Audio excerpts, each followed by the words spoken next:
Internal politics یعنی اندرونی سیاست کو بھی نظر انداز ہرگز نہیں کر سکتے۔ ایرانی اسٹیبلشمنٹ کے 2 انتہائی ایکٹیو ممبرز کی اس طرح سے موت کیا محض ایک حادثہ سمجھی جائے یا اس کے پیچھے کوئی سازش تلاش کی جائے؟ اس ہیلی کاپٹر کریش کے پیچھے کیا کیا عوامل ہو سکتے ہیں؟ اور جو کچھ عرصہ پہلے ایران نے اسرائیل اور امریکہ کو چیلنج کیا تھا، کیا یہ اس کا نتیجہ تو نہیں؟ اور ہاں، اس حادثے کے نتیجے میں ایران کی کون سی کمزوری ایکسپوز ہوئی ہے؟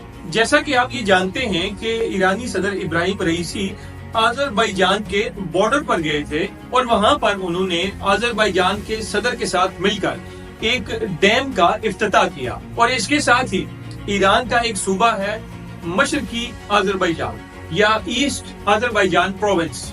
یہ ایران کا ایک انتہائی دور افتادہ علاقہ ہے اور اس کا رقبہ 47,830 مربع کلومیٹر ہے، اور اس کی آبادی 2005 کے تخمینے کے مطابق تقریباً 40 لاکھ کے قریب ہے۔ اس کی سرحدیں آرمینیا اور آذربائیجان کے ساتھ ملتی ہیں۔ وہاں کے لوگوں کے ساتھ اختلافات بھی ایک مصمم حقیقت ہے۔ یہاں کے لوگوں کی یہ ڈیمانڈ ہے کہ وہ آذربائیجان کے ساتھ الحاق کرنا چاہتے ہیں۔ ان مسائل کو لے کر بھی ایران کے آذربائیجان کے ساتھ سیاسی اختلافات موجود ہیں، مگر یہ دونوں ممالک ان مسائل کو ایک حد سے زیادہ نہیں بڑھنے دیتے، اور اس کا نتیجہ آپ کے سامنے دونوں ملکوں کے صدور کا مل کر ڈیم کا افتتاح کرنا ہے۔ اس ڈیم کے افتتاح کے بعد ایرانی صدر جب واپس آ رہے تھے تو شدید دھند، بارش اور موسم کی خرابی اس حادثے کا باعث بنی۔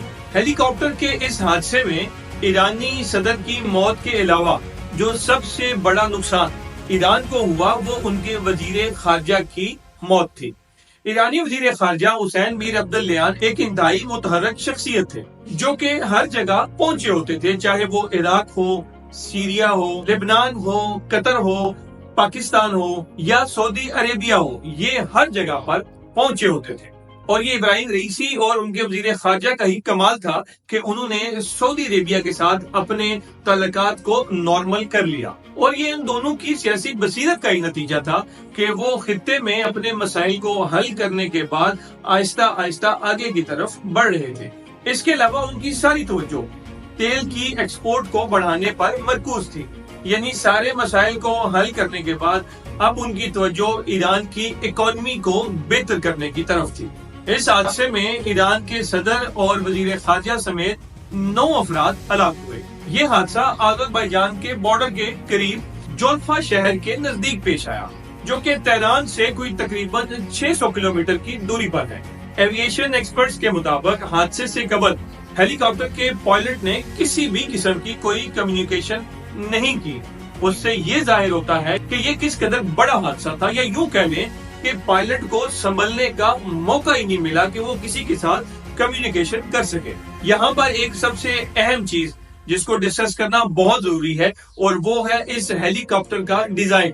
یہ بیل 212 انتہائی پرانے ڈیزائن کے امریکن میڈ ہیلی کاپٹر ہیں، اور یہ ہیلی کاپٹر ایران کو اس وقت ملے تھے جب ایران کی امریکہ کے ساتھ دوستی تھی، اور یہ وقت ہے ایران کے انقلاب سے پہلے کا۔ اور ایران کی سب سے بڑی کمزوری بھی یہی سمجھی جاتی ہے کہ ایران نے آج تک اپنی ایئر فورس کو اپ گریڈ نہیں کیا، حالانکہ وہ رشیا کے ساتھ مل کر اب اپنی ایئر فورس کو اپ گریڈ کرنے کی کوشش کر رہے ہیں۔ یہ ہیلی کاپٹر 60 کی دہائی میں بنا اور 1971 میں فنکشنل ہوا، اور اسے امریکہ نے کینیڈین آرمی کے لیے بنایا تھا، اور اس کے بعد پھر کینیڈا اور امریکہ کی آرمی اس کو استعمال کرتی رہی، اور اب تقریباً 20 سالوں سے یہ ہیلی کاپٹر مکمل طور پر آؤٹ ڈیٹڈ ہو چکے ہیں، مگر ایران انہیں مجبوراً بار بار اپ گریڈ کر کے چلا رہا ہے، اور ایرانی صدر بھی اسی ہیلی کاپٹر کو اپ گریڈ کر کے استعمال کرنے پر مجبور تھے۔ موسم کی خرابی، تکنیکی خرابی اور ہیلی کاپٹر کا آؤٹ ڈیٹڈ ہونا، یہ ایسے عوامل ہیں جنہوں نے اس حادثے میں اپنا کردار ادا کیا۔ اس وقت مڈل ایسٹ کے جس طرح کے حالات ہیں اور ایران کو جس طرح کے مسائل کا سامنا ہے، ایسے میں ایران کو ابراہیم رئیسی کی طرح ہی ایک اسٹرانگ لیڈرشپ کی ضرورت ہے۔ اور آخر میں ایران کی جو سب سے بڑی ناکامی نظر آتی ہے وہ ہے ایران کی انٹیلیجنس کی ناکامی۔ اور یہ ایران کی انٹیلیجنس کی بہت بڑی ناکامی ہے کہ اسرائیل بڑی آسانی کے ساتھ جب بھی چاہتا ہے ایران کے نیوکلیئر سائنٹسٹ اور ایران کی نیوکلیئر سائٹس کو تباہ کر کے نکل جاتا ہے۔ اور اگر آپ آذربائیجان کی بات کریں تو آذربائیجان ترکی کے راستے اسرائیل کو تیل فروخت کرتا ہے، اور آذربائیجان کے اسرائیل کے ساتھ بہت ہی مثالی تعلقات ہیں۔ اگر یہ ویڈیو آپ کو انفارمیٹیو لگی ہو تو نیچے دیے گئے سبسکرائب کے بٹن کو دبا دیں اور چینل لنک کو اپنے دوستوں کے ساتھ بھی شیئر کریں۔